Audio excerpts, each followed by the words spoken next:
Onfirin Yesus. Itu Tuhan yang begitu sangat mengasihi kita. Percaya katakan amin. Percaya katakan amin. Pada malam hari ini saya mau bercerita tentang yang namanya pola. Kita tahu bahwa Bible kita bercerita banyak, menuliskan banyak tentang pola. Di mana Bible kita menunjukkan apa yang boleh untuk kita lakukan dan apa yang tidak boleh untuk kita lakukan. Kalau saudara perhatikan sepanjang Bible saudara, throughout your Bible ada pola.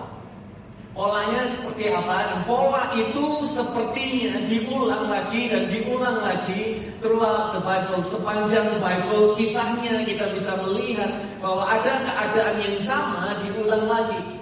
Sebagai contoh yaitu adalah Paskah. Paskah di mana Tuhan menyuruh bangsa Israel untuk menaruh tanda darah di atas pintu rumah mereka. Dan apa yang terjadi ketika malaikat maut datang, ya, itulah terjadi di bangsa Israel, Mesir, karena mereka nggak boleh keluar dari Mesir. Kemudian ada tulah, 10 tulah, dan tulah terakhir di mana Tuhan berkata, letakkan tanda darah di atas pintu rumahmu bangsa Israel, maka seluruh anak sulungmu akan selamat. Karena ada tanda darah di ambang pintu rumah mereka. Dan Firaun akhirnya setelah tulah ke-10 dia berkata, oke, Israel boleh keluar dari tanah Mesir. Dan sejak saat itu Tuhan ingatkan bahwa kita harus terus mengenal peristiwa Paskah ini. Harus terus mengingat apa yang terjadi pada waktu Paskah. Maka dari itu kita sebutnya Passover. Telah melalui apa yang seharusnya kita alami tapi dilakukan sama Tuhan. Dan ini menjadi sebuah simbol yang kita lihat di sepanjang Bible.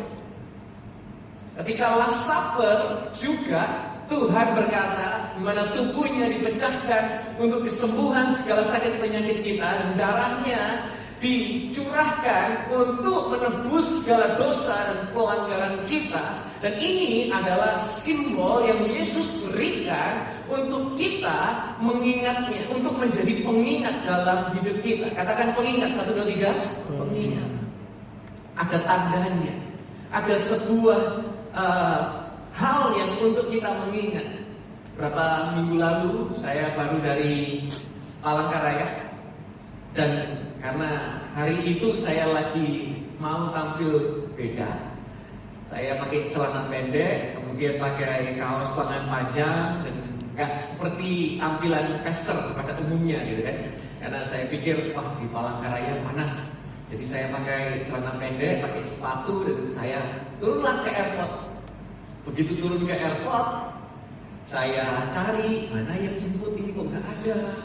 Saya telepon, lupa kalau saya datang kan, apakah memang saya hari ini gak dijemput atau suruh datang naik kendaraan sendiri atau seperti apa. Ternyata yang menjemput saya sudah nunggu di sana 1 jam sebelumnya.